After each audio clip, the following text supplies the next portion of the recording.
After that night, Mu Jiao Dao finally understood a painful truth.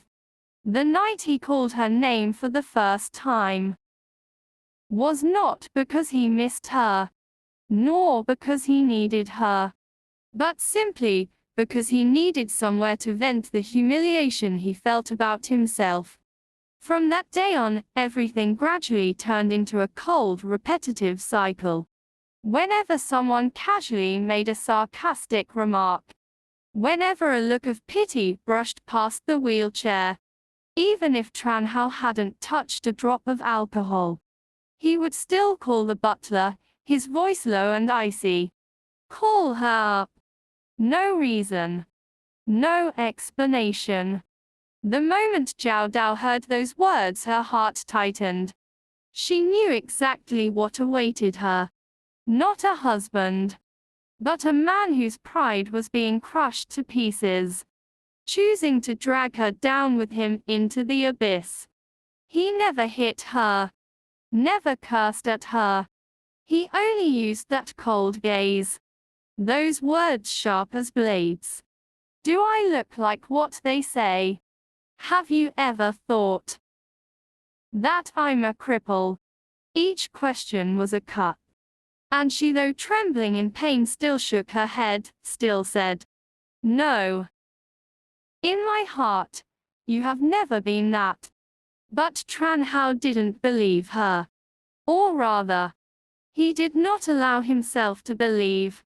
Because if he did, he would have to admit that the only person who had never abandoned him was her.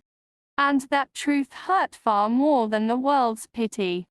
Until one day Jiao Dao accidentally overheard a conversation between him and the butler. Trần Hạo voice was calm, as if discussing something utterly ordinary. "Prepare contraceptives. I don't want her to get pregnant." The butler froze. "Young master, are you sure?" A long silence followed. Then Trần Hạo spoke again, each word cold and merciless. "She doesn't deserve to bear my child. And I don't need any more attachments." Outside the door, Jiao Dao stood frozen. She didn't cry. She didn't tremble. She only felt as if her heart had been hollowed out. So this was it.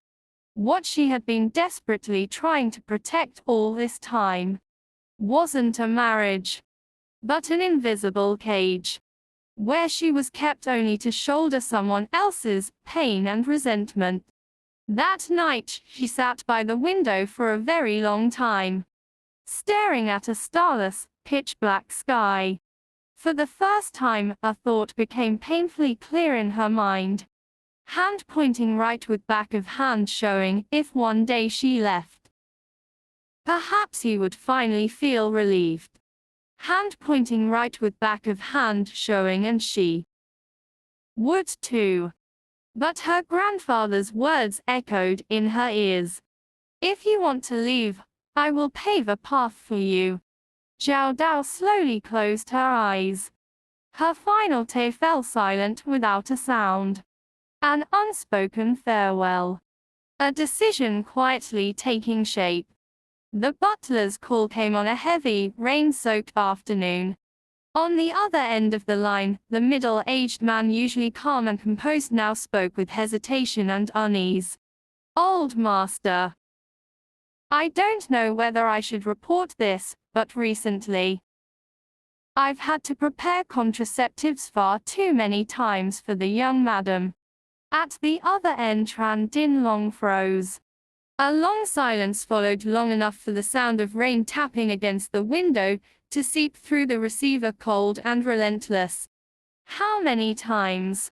His voice dropped. The butler took a deep breath, as if afraid his words might wound someone.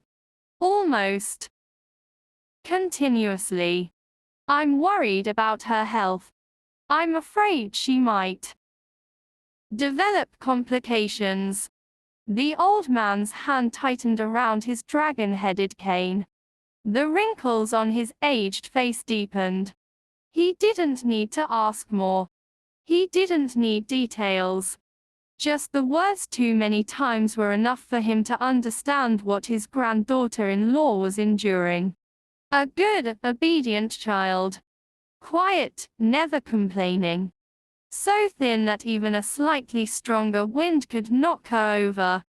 Yet forced to carry burdens she should never have borne. He closed his eyes for a long time. Then he spoke, decisively, allowing no room for objection. Stop those pills. From today on. Switch to vitamins. The butler was stunned.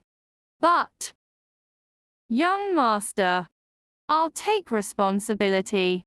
The old man's voice was cold and steady as stone. If anything happens, I'll bear it. Those words were not a compromise. They were a command. After hanging up, Tran Dinlong sat silently in his study for a long time.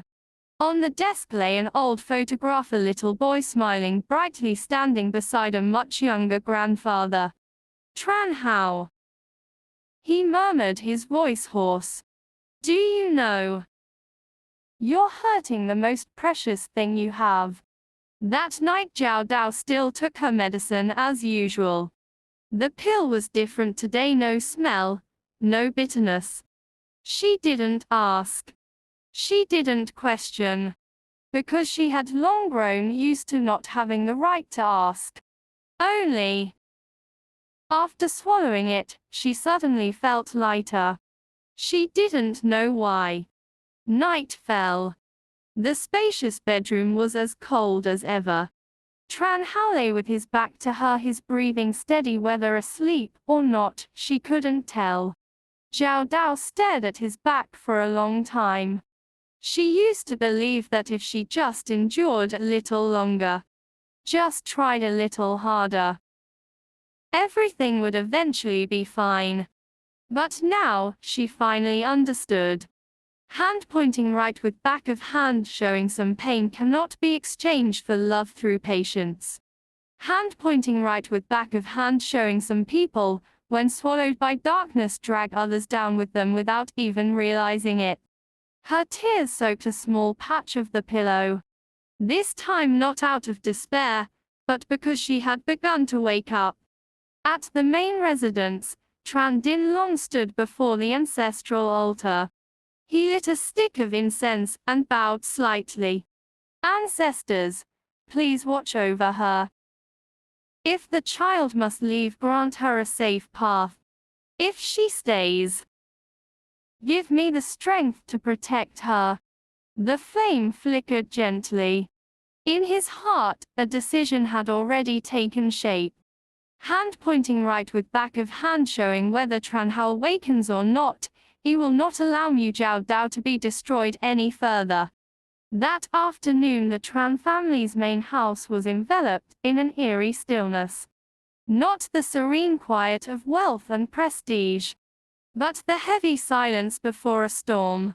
Sunlight filtered through ancient rosewood windows, casting long shadows across the cold marble floor. Dust motes floated in the air, so still that the ticking of a clock echoed with every second. Trần Hạo was wheeled into the study. This was a room he knew well, where his grandfather had once taught him lessons about power control, and the rule that the head of the Tran family must never show weakness. Yet today, as the door closed behind him, he felt as though he was stepping into an interrogation he wasn't prepared to face. Trần Dinlong sat behind the tea table, posture straight, dignity intact. Yet the silver hair and deep wrinkles betrayed the toll of time. He stared at his grandson for a long moment, without speaking, just looking. The silence made Trần Hạo uncomfortable. He unconsciously tightened his grip on the wheelchair armrest, lifting his chin, his familiar cold mask firmly in place. Finally, his grandfather spoke. How have you been lately? A simple question, yet it made Trần Hạo pause. The same. His reply was curt. Still alive. A bitter self-mocking remark. But the old man didn't scold him, only sighed softly. And Mu Jiao Dao. Those 3 words made Trần Hạo heart clench instantly. His brows knit together, his voice turning colder. Did you call me here just to ask that? I'm asking, his grandfather said slowly, because I have the right to. The tension in the room thickened. The old man poured a cup of tea, steam rising between them, then set it down and met his grandson's eyes. Trần Hạo, his voice dropped, tell me, do you love Mu Jiao Dao? The question, short and direct, was like a blade stabbing straight into Trần Hạo heart. He froze for a split second. Images flashed through his mind. The girl who always lowered her head, spoke softly, stayed up late and woke early just to care for him. Her icy hands massaging his numb legs. The careful, aching gaze she used to look at him, never resentful. He felt irritated. At himself. No, he answered immediately, decisively. I don't love her. The words hit the air like a hammer. Yet the next second, a tightness spread across his chest. His breath grew shallow. Trần Hạo clenched his jaw, forcing himself to believe what he had just said. His grandfather didn't respond right away. He simply looked at him. Not with anger, not with reproach, but with a deep, quiet pain. If you don't love her, the old man said slowly, then tell me, why do you force her to fulfill the duties of a wife? The room froze. Trần Hạo felt as if his heart were being squeezed violently. The question tore open the truth he had tried to bury, that those nights weren't about love, but humiliation, powerlessness, and rage. That's my private business. His voice lowered sharply. She's my wife. Even if it's a contract marriage, she must fulfill her obligations. Obligations. His grandfather repeated hoarsely. Or punishment. Trần Hạo stiffened. The old man stood and walked toward him, stopping close enough for Trần Hạo to see every wrinkle etched by worry for both him and Jiao Dao. You're venting your humiliation on her, he said quietly. You hate being in a wheelchair. You hate the pity. You hate your own helplessness. And you chose the easiest target, hurting someone weaker. Enough. Trần Hạo snapped. You don't understand. I understand more than you think.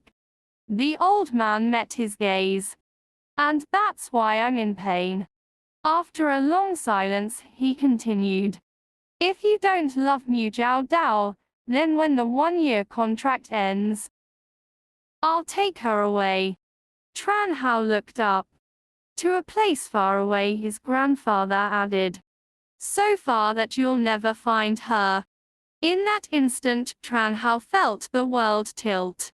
A panic he had never known surged through him. His heart raced, breath heavy. The thought of Jiao Dao disappearing, no quiet footsteps, no late-night kitchen light, no silent presence, when he broke down, left him terrifyingly empty. But he said nothing. He couldn't. Because if he spoke, he feared he might admit something he wasn't ready to face. The old man looked at his grandson's pale, clenched hands and closed his eyes. Trần Hạo, he said softly. Some people. You only realize how deeply you loved them after they're gone. The study door closed. Trần Hạo sat alone in the vast cold room, realizing for the first time that his greatest fear wasn't never standing again, but the day Mu Jiao Dao truly vanished from his world.